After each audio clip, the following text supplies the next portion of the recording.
to part 3 of a very long and ongoing saga that is the podcast that Dave Hollis put out last Monday.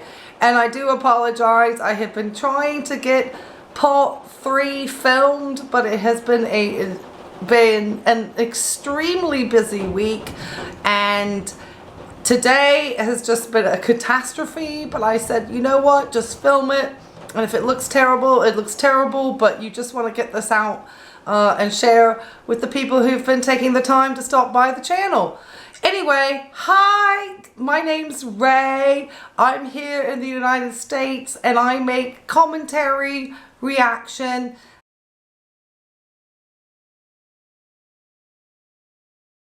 I've sort of joined into the conversation that is Dave Hollis and Heidi Powell, and why would a woman my age be interested in even participating in this conversation?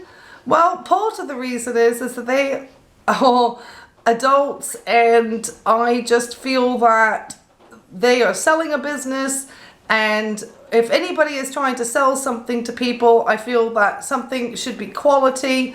I also have really just enjoyed kind of listening to their podcast, because I'm just in shock and awe that anybody would put that much content about their lives out into the public. But anyway, another thing I wanted to show, and I'm going to show this first, is a little bit back to Heidi Powell's Instagram last week on May 9th, when she actually launched her Get Fit challenge, her Get Fit 60-day challenge.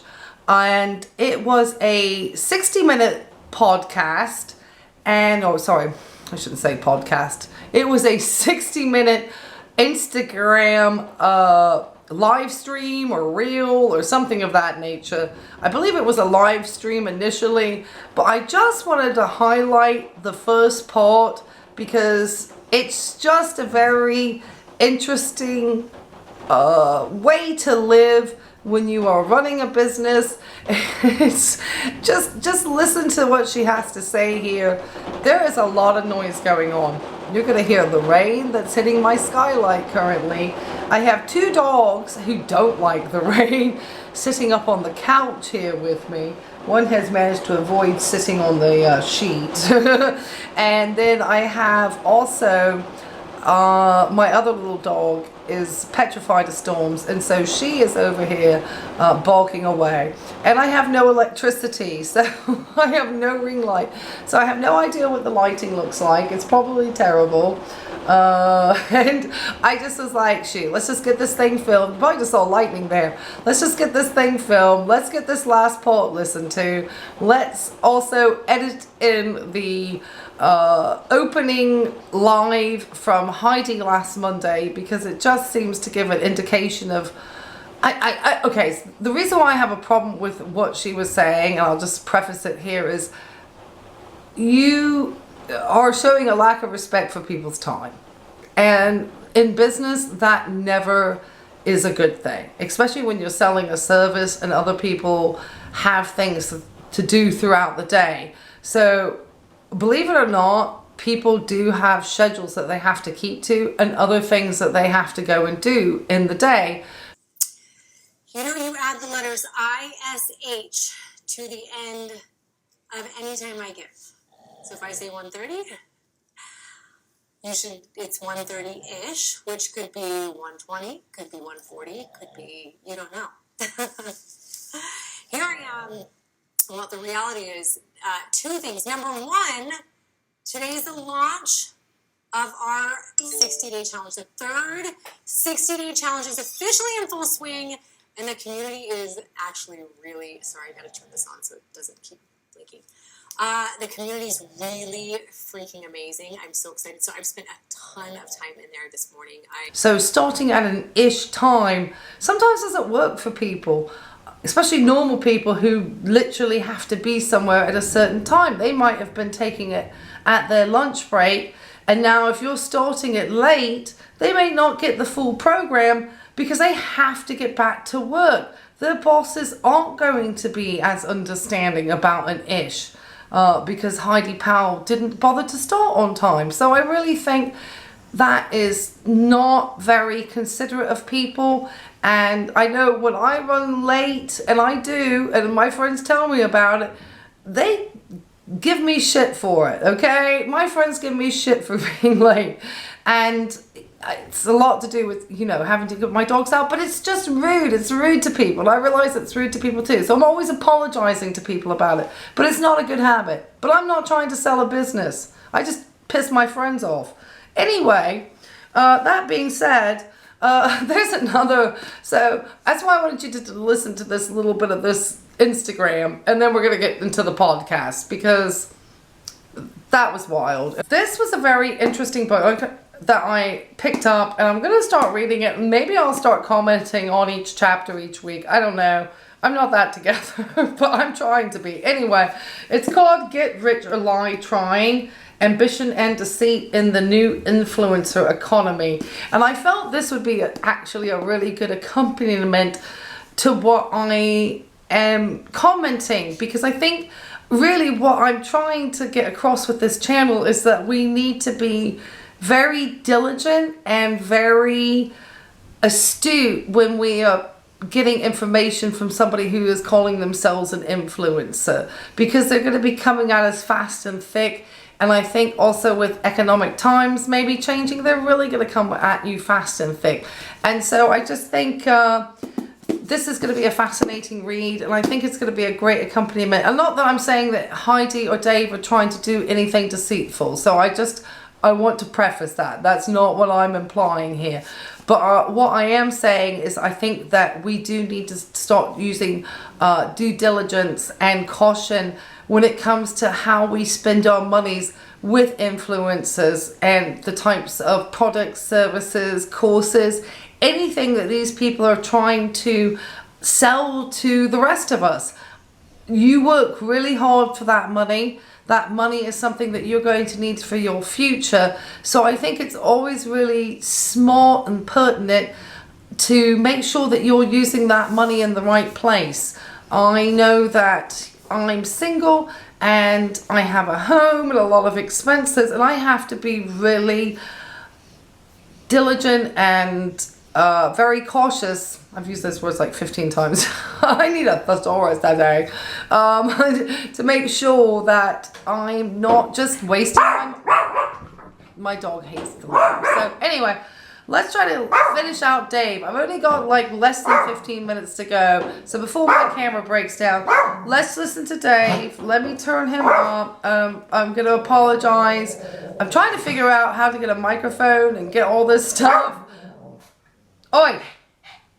I'm recording a video, and these folks don't want to hear that you've got like storm issues. Okay, so let's get back to Dave.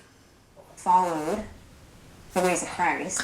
Oh, I should have probably, I'm going to go back actually on this. Let me go back a few seconds. So where we left off, Heidi was talking about internet bullies and how she is just done with the bullies, and about people, you know, possibly being pushed to unalive themselves.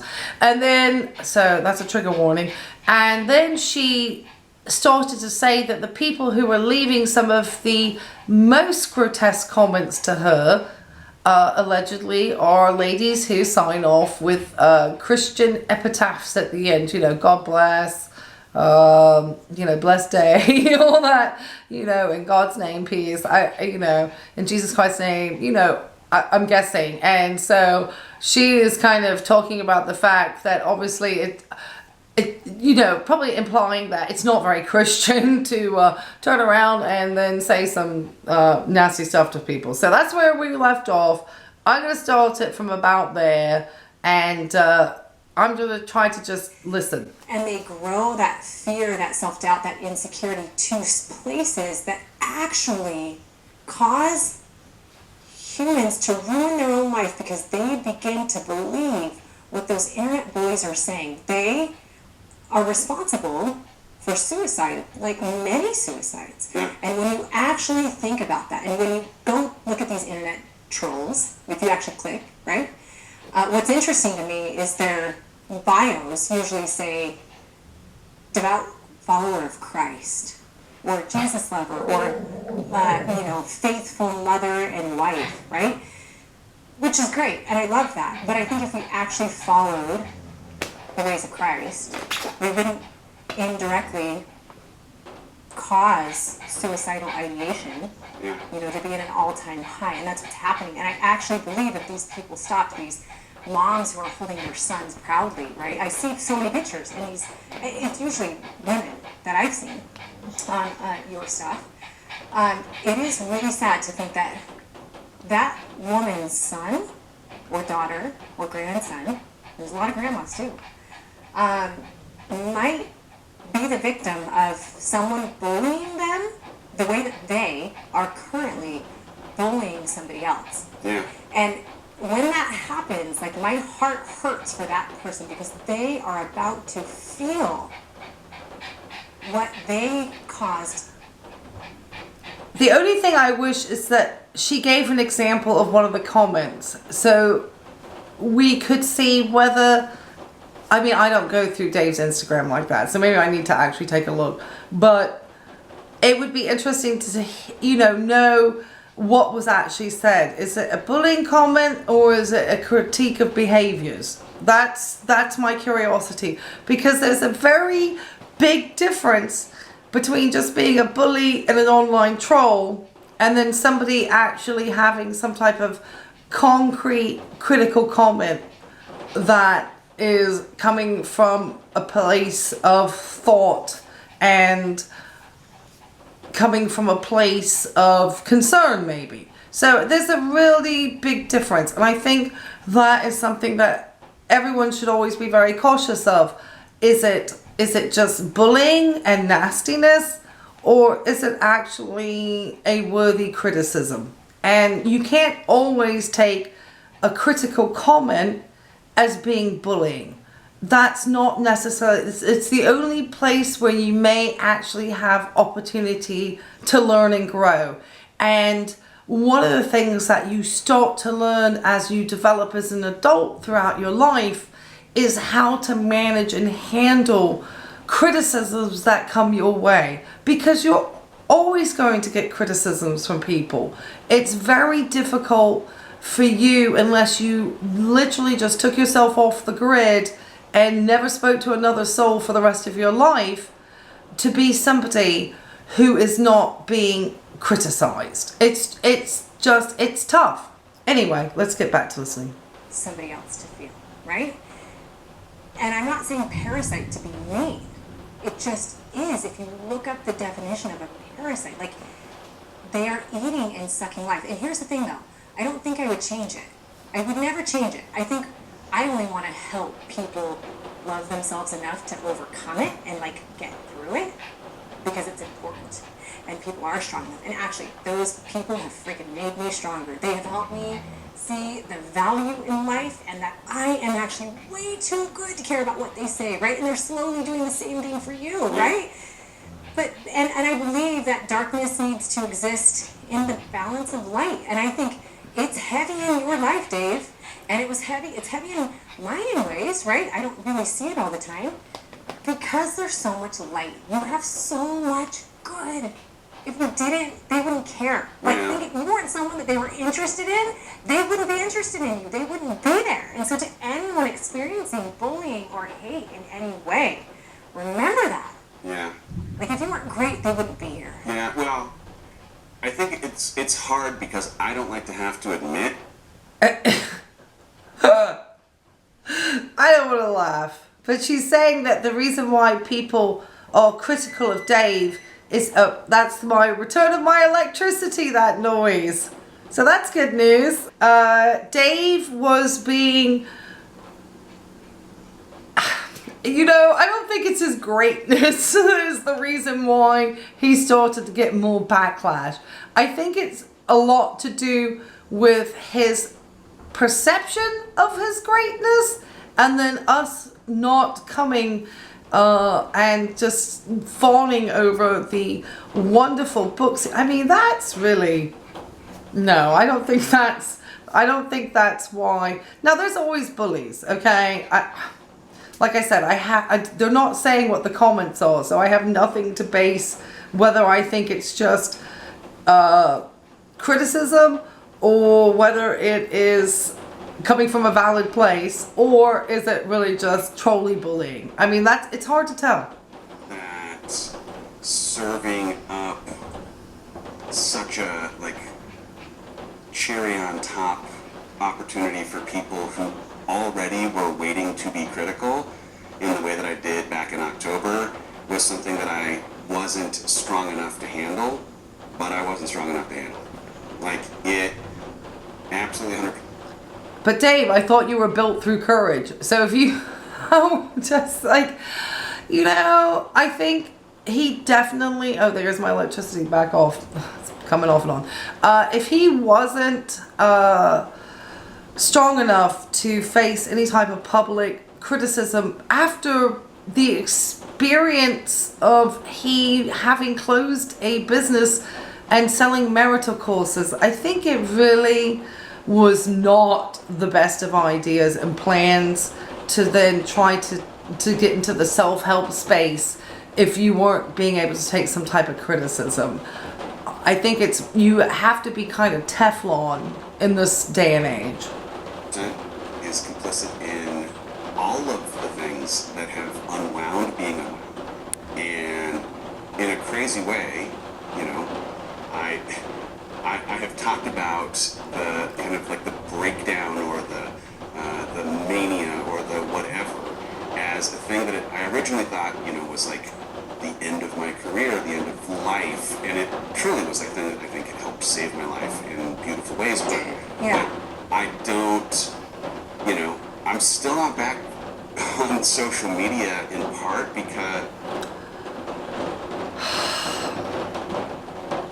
Dave obviously has not had a lot of things go terribly wrong in his life. Just from listening to that comment. One of the things as an adult, hopefully you become is more resilient over time because you've experienced a number of hardships that teach you resiliency. And just listening to this, it just says to me that he hasn't had a lot of hardships. So he's out here, he's trying to teach other people, I don't care what gender or how anyone identify, I mean, this doesn't bother, but just he's trying to sell to the masses some type of manual that was telling us how we could build ourselves through courage. And yet the reason why it wasn't something that people responded to is probably because people could tell that this was just a book written from a great deal, as I said, built through privilege. This is craziness. I mean, he's had so much success that when he really had a failure, he really didn't manage it very well. And he's still out here being, diatribing about it. I've learned a ton about the ridiculousness of those that would spend their time trying to dismantle and attack people who are trying to do good. And I also am not yet immune totally from the way that it still has some kind of an effect. I don't know, I'm way better than I was, but I also am do I really want to do work in a public way if the price of entry is people? Because I just think, here's the thing, I think there's normal criticism, and then there's galvanizing an army of people to be just intentional. Dave, you're gonna have to step back and take a look at some of your actions, all right, mate? I'm just gonna tell you that. And you need to not take constructive criticism as bullying and trolling. There were a couple of things that you as an business owner and as an entrepreneur and so forth, have really not done very smartly. And for somebody who worked in business and for some of the biggest corporations in the world, I'm surprised you did not learn these lessons. But firstly, if you're out selling a marriage course and the perfection of marriage and all of that Instagram crap, then you are going to have to understand there's going to be a backlash from people who feel that their money was taken from them dishonestly. And until you can actually reflect on that, then that's going to be a really hard thing for you to try to move away from, because I don't think you've understood that part. And that's part of the piece. Now, fortunately for you, you didn't come out with a book straight away like Rachel did, and one that seemed to almost be coinciding with what was actually happening to her real time, which was the book I Didn't See It Coming, or whatever it was called. And she really didn't release that at a good time. You felt some favor because people felt that you probably were the one who didn't instigate necessarily the divorce proceedings. So people were having a little bit more empathy maybe and sympathy for you because of that. So I think you were kind of riding on the good feels of all of that. And then you obviously had things that you were needing to deal with in your life. I don't know you, so I don't know what, but it seemed like a lot of with what you were dealing with came out in a live stream on Instagram that any self-respecting adult would know that was probably not a good time to go out there and do that. And so I think you need to reflect on, and then you chewed your child out on the patio. And so a lot of people are going to just think, I don't really wish to spend my money with this particular person. He's an arrogant son of a bitch. He's chewing out his kid, and he's, riding his followers for not purchasing a book that they may not feel is appropriate for what they need in life. Or maybe they went to the library and got it out. So I just feel that you just don't reflect enough upon yourself on this. And so I think you're still going to receive some negative criticisms rather than positive ones. And I think you're just going to have to learn how to manage that. And if it means you coming out of the public space, then that might still be the best thing for you. And maybe not having a podcast in the health and fitness. That's an insult to me. Mercilessly, it has an effect on my family. I'm interested in preserving mental health, and I also know that I've been put here for a reason that is to be light. And so I'm going to continue to do the work, but take the time that it takes to build the shell so that I'm not able to be pulled back by or distracted by people who are just here to be hateful. You get to pick who you put your, who you give your energy to, who you surround yourself with. And I also know that there are ways to create barriers to not let someone else's energy penetrate you. I know it.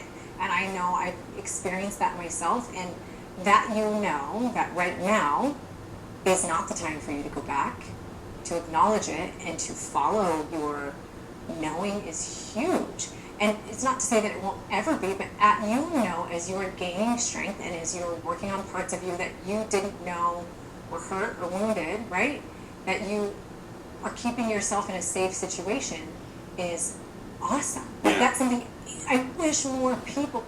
I don't know if he's actually keeping himself in a safe situation, because he's still out here with a podcast and he's still here discussing this, and so he's still leaving himself a little bit open for trolley asses like me, I guess, who've got, a bully wants to say something. No, mate. It's really because I think you just need to, you need to pull away from social media. And if it's affecting your family, then that's definitely the time to pull away from social media. But you are also somebody who has books about your kids. Mate, you can't have it every way. All right, you can't have it every way. So you're gonna have to make some really concrete decisions. The car turned off. I wish more people had the courage to do that. I hope she's not driving. And so it's great. And I do want to say too, it did affect me for a bit, more than anything, and my family, but more than anything because I started to, like, I know you, and I'm going to talk about this now, I hope this is okay. I know you better than just about anyone. Yep. If not anyone at this point, because I know the current you. And what's interesting is what people would say to my family, and then they'd report to me because it'd create a story in my family's minds about you, and that they didn't know you, right? They knew you, but they're like, now this stranger story, because it was read on the internet, was told to them, and then they told it, and they had totally created a story around who you were, and mentioned it to me, and I knew that.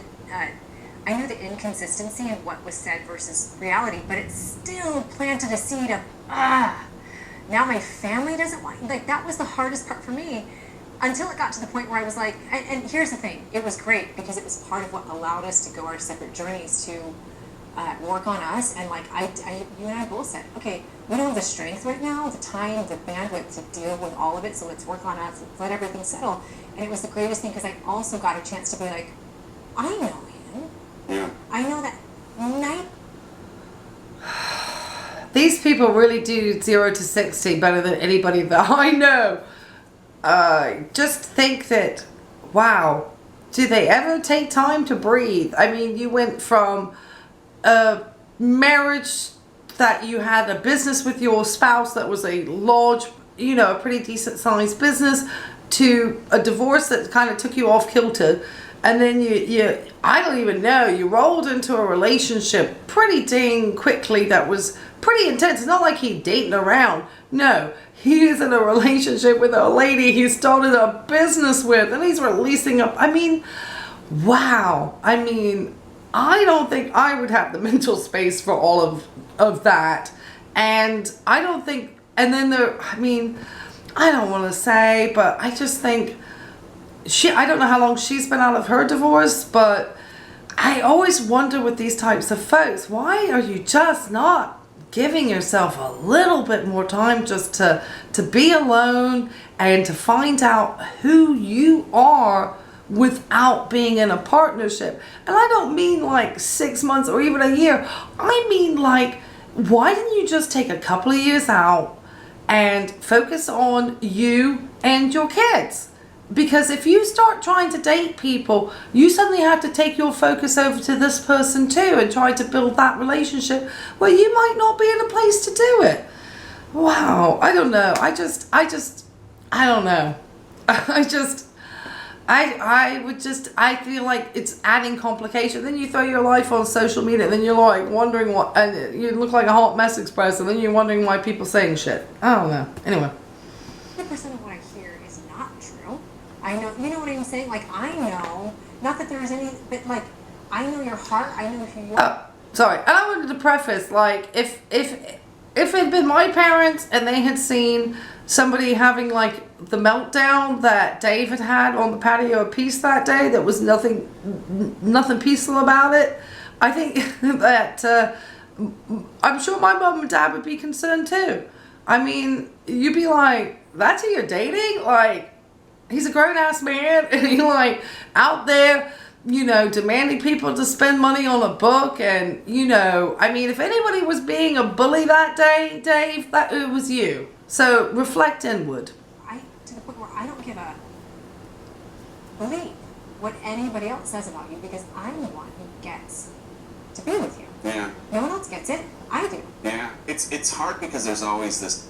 Something I've learned in my adult years too is listen to other people who do say things about a partner. I mean, if it just seems, if people are coming to you like something a little bit off about someone or something like this, I think I've watched enough Datelines and 2020s and so forth to know that maybe you should take a listen to this stuff, If your friends are saying the dude's not, take a listen.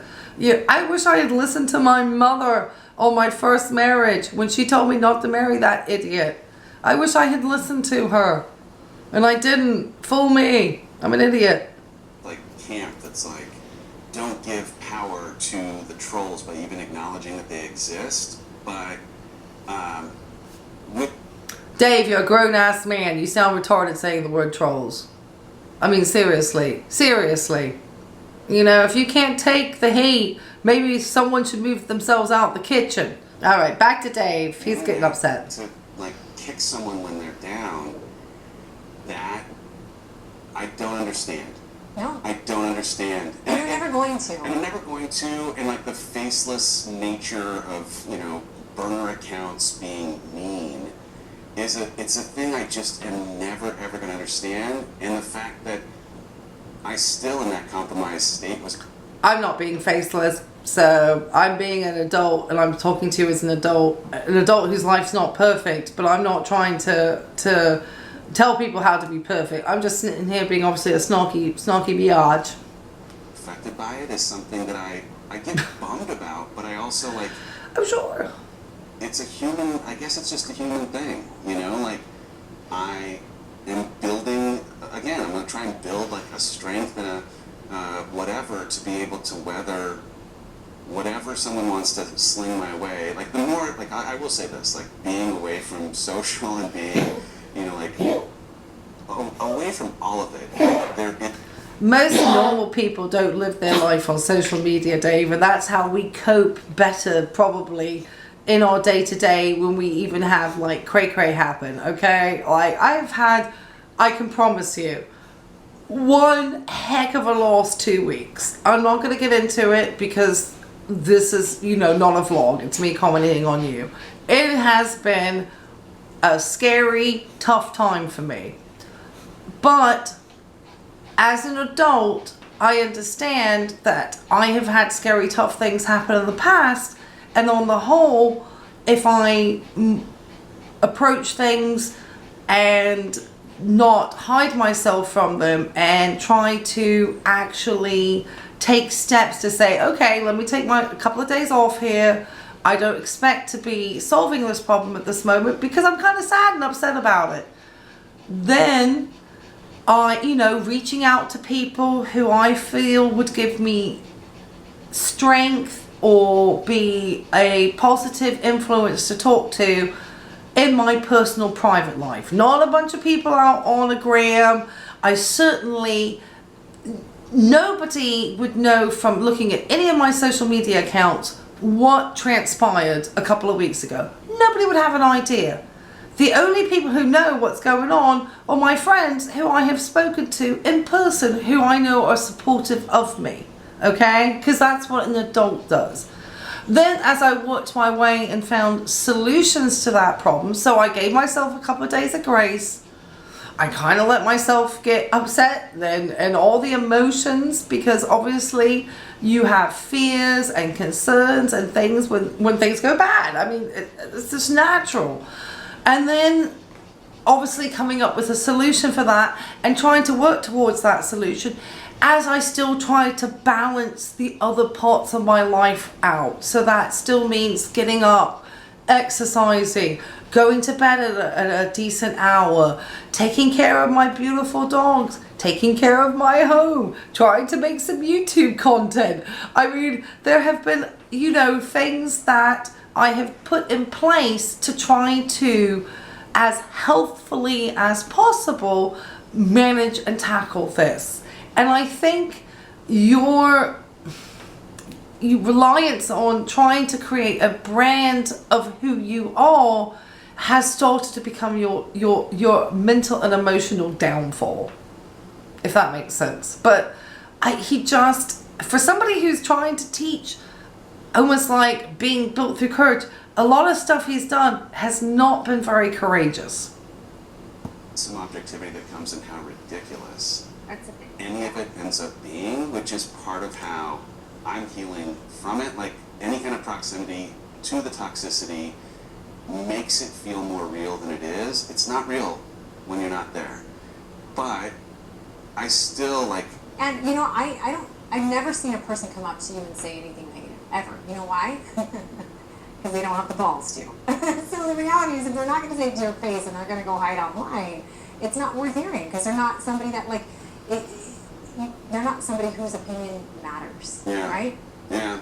Well, anyway, finding a way to get back to that voice memo I said. And I mean, there's a double-edged sword to that comment that Heidi just made.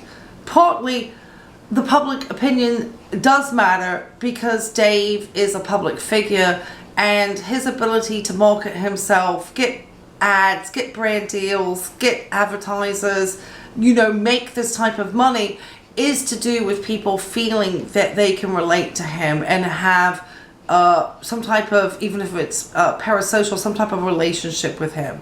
So it's a little bit different. I personally, like I said, I would not want all my personal business out there like that. Because yes, people are going to criticize. And to say that people wouldn't come up to him to have that conversation, I think if he actually approached somebody and asked them why people kind of didn't have the best impression of him, then I'm sure people would be able to let them know, hey, well, you sold these marriage courses, you charged a boat ton of money on it. It's a built through courage nautical metaphor in there. But anyway, you charged a lot of money. You made a pretty big business. You've given yourself a certain amount of notoriety, and you're just not enjoying the downside to this social media influence. You're getting the downside at the moment, and it is ugly, isn't it? And you is the thing I would say, which is like, man, did you put every single thing into this? Are you proud of the work that you've done? Yes. Are you in a place where you know the work is going to be received by the people to whom it was meant to be received? If you can answer affirmative to those things, release yourself from the work. And if people want to be critical of it, it's not for them. I've said it so many times, but in a weird way, like the gift of going through everything is, gotta learn things the hard way. Like I've got a great learning that any other thing that I create, any other thing that I do, is likely to be criticized. It's just a guarantee. It's just a guarantee. Yeah. And even as it. Yeah, I think he actually Brittany hit the nail on the head. I need a hammer for the nail on the head. Just to try to liven it up. Nail on the head, Dave. Hammer. Because that is, people are expecting something from you. It takes nothing away from the work or the creator. It takes nothing away from any of it. The only thing that could ruin it is if I start listening more to the voice of the critic than the voice of the recipient, who's already represented over and over how appreciative they are of the work. And that's the same thing that's happening inside of this community. The people who have had an experience inside of it, universally, are just blown away by. I'm sorry, Dave, you need to grow up. All right, mate? I'm just going to put it out there. If you cannot take some trolly criticisms from online or laugh about it, or even, the fact he can't even sit back and laugh at himself at all really shows me he's still got a lot of work to do. Because you got to sit back at some point, laugh at yourself, mate. And you take yourself way too serious. I mean, really, you really do. I mean, important work. I haven't figured out what is this important work. You misled a bunch of married people, okay? What was important about that? You basically, put out that nonsense about, date night and couple nights and this, that, and the other. And you and your wife weren't even getting on. So it's you kind of, at that point, lost a little bit of credibility with an audience, okay? I'm just throwing it out there. You lost credibility, mate. So you lost your credibility, and then, after you lost your credibility, you then have, it's just, you need to grow up a wee bit. That's all I'm saying. You're out in the, I've said it 40 times. Anyway. What it is to be inside of the space, and any pressure that you were putting on yourself to make sure you got as many people into it in some ways discounts what all... And I just want to say this. How dare you have the audacity to be like selling a book called Built Through Courage, trying to, have people feel that they're going to become better than themselves, and, giving advice to people who didn't have jobs to go out and spend their, what was left of their hard-earned money to go buy a book that was supposedly going to, spark them into this, new job and feeling like full of courage, and that they had the resiliency to, get through all of it. And I think, mate, you need to pick up your book and read it maybe like 5 or 6 times and let it sink in, because at the moment you're showing very little courage. Is success in it existing in the first place. The thing, and that day, Saturday or whatever day it was, I don't remember, but I remember like going into the community and having an automatic shift of like, and I had even said, I sent a text to someone, I said, no, it's already a success. It is, because getting in and connecting with the good that is being done there, not because of me, because of my team, because of the kind of people that this is attracted, because of who they are, because of, the life, like there is a liveness in this community, and there's love and there's support. Like that to me. I'm trying to figure out which community is she referring to. Is it like the self-care guru community with the Lewis Howes and the whatever I don't even know how these people got where they got. Or is she talking about the community they have built with the Get Fit Challenge? Because you've paid for those participants. Suddenly had me realizing we've already succeeded. And we were a week away from launch, right? So like we still were going, and it was a success. And to what you were saying about, the other thing, I realized too that every single person that I admire, anyone here thinks of who they admire and respect and whose work is like, oh my gosh, I didn't have that. Like that person right there, their work has changed my life, and what they've done or their books. Every single one of those people, every single one of them, every single one has endured and still endures intense criticism and a lot of hate. Can you imagine if that person would have stopped because someone criticized them or because a hate site grabbed onto them? Like, think of the number of lives that would not have been changed, positively impacted. Self-love. I'm hoping that lives have been positively changed. You fooled a bunch of married people into some misled ideas about how to improve their marriage. And you're in a health and fitness space and you have no credentialing to be in there. You're not medically licensed, and I don't think you have any type of fitness credential. So you're just kind of posing around, mate, everywhere. Oh, Lord. Anyway, these people are so just wild. I'm just trying to be, I don't want to seem trolly, but I'm also just sitting here as another adult just listening to these two people like, wow, you still have taken zero accountability for any of your actions. It's still seemingly a lot of other people's fault that you're in the place that you are at the moment. And so, again, Dave, grow up. Created, if that person would have been like, oh my gosh, someone hates my work and hates me, I'm going to stop.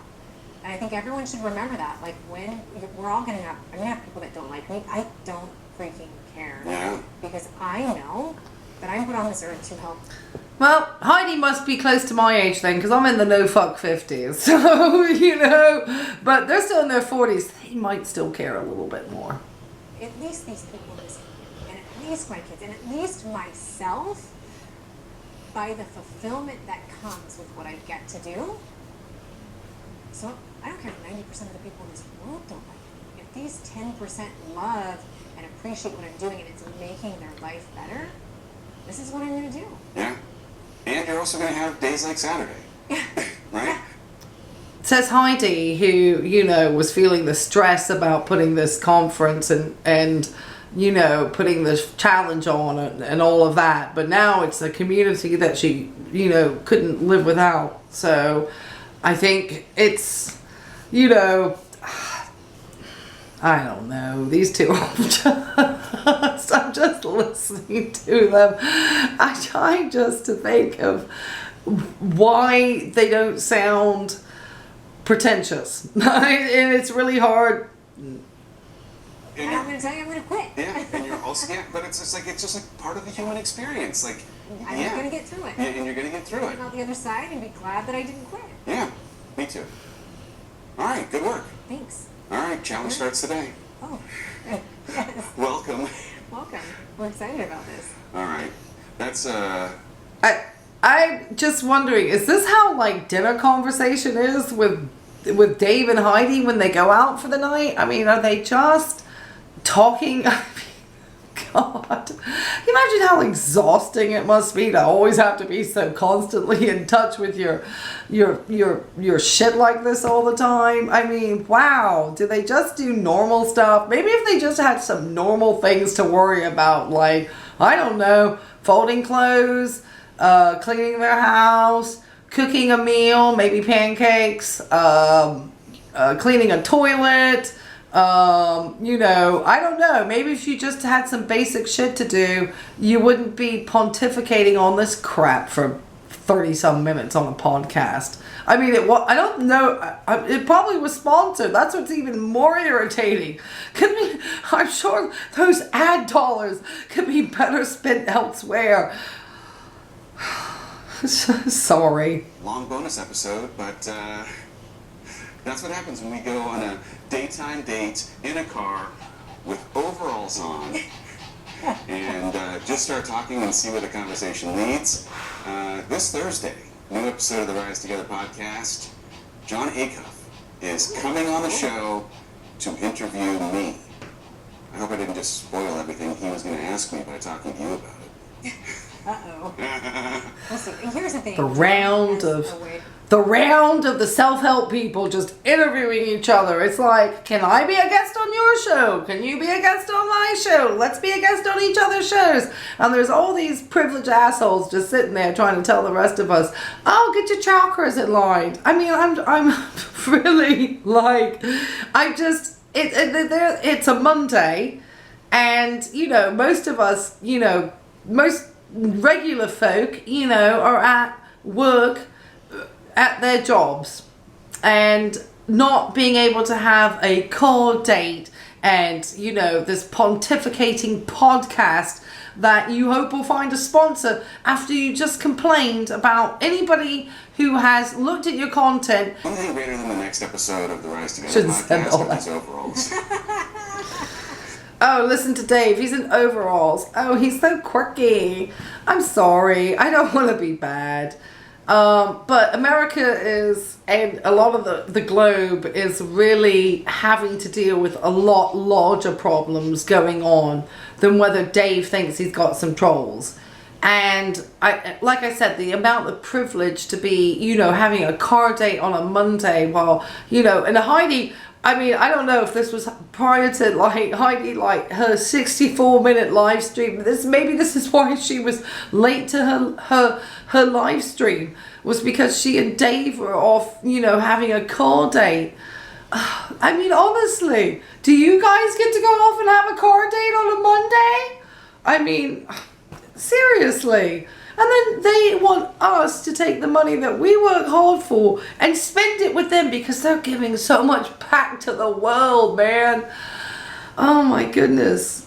You're telling this to an RN, okay? And people that really do give a lot in their work, and you're listening to this, it's falling on deaf ears. And, people are struggling for baby formula at the moment.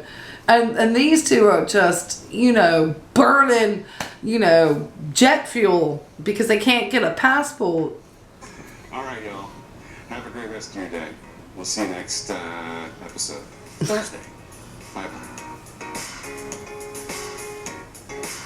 I don't even know if Dave sounded like he even wants to get out Thursday's episode. I mean, I would be... seriously questioning whether I would want to remain in social media. But hey, that's, you know, that was the Dave and Heidi's therapy session in the car. That was supposedly a date, but we got to listen in on their therapy. I just appreciate you guys coming and listening to their therapy with me. I don't know what to say. But anyway, I just want to thank everybody who has subscribed recently to the channel, to everybody who's made a comment, who are following this story with me. I certainly appreciate it. I would love for you to like, comment, subscribe, hit the bell, do all the good stuff. I'm going to keep trying to produce comments and content. And like I said, part of the reason why, you know, why is like Joe Blow, Ray Blair sitting here feeling like she feels like she wants to say something. You know what? Why I feel like I want to say something? It's because these types of people make other types of people who are living their regular lives feel as if you're doing an inadequate job because you're not, you know, pontificating this sort of stuff. Okay. I am a little bit older than these people. I've certainly been through a lot, okay? I've lived in multiple countries. I've had a very interesting life, which has taught me a lot of resilience. And I can promise you, putting this much of your business out there is never going to go over well with people because it's just oversharing. And so I think you have to make... And so when you're putting so much of that, it's going to make it hard for people to feel as though you're a authority in what you say you are. Because if... And what are you an authority in? As I said, Dave, I think you'd be so much better teaching marketing, you know, things about bringing, you know, films or, you know, in that space. But I think you have a lot of work to do as far as trying to make sure that your life is running well. And I think if you're trying to monetize your journeys at the moment. And I think people are reaching a place where we need to decide who are the people we wish to be influenced by. Are these people that genuinely have our interests at heart? Are they people that are genuinely trying to make money from us? And therefore they will say, do anything. And I don't know if these two are starting to fear that their business could be hampered by this. I'm sure. And so I'm sure that's part of the reason why they're coming out and just really going after people. But anyway, start with Dave's music again. So anyway, like I said, I'm going to start, if anybody is interested, I would love to club this book with anybody. That would be fun. But I think, I'm not sure. I was thinking about trying to do, like, talking about this, but I don't think, you know, I think maybe if I read this and then try to match it with Dave and Heidi. And if you have any other types of these types of influencers that you just, I mean, there's so many of them out there. I mean, it is wild. And so just be careful. I'm not an influencer. I don't think anybody should live the way that I live. So I'm just going to put that out there. So I have nothing as far as that's concerned. But anyway, thank you guys. I hope you all have a fantastic day. Bye.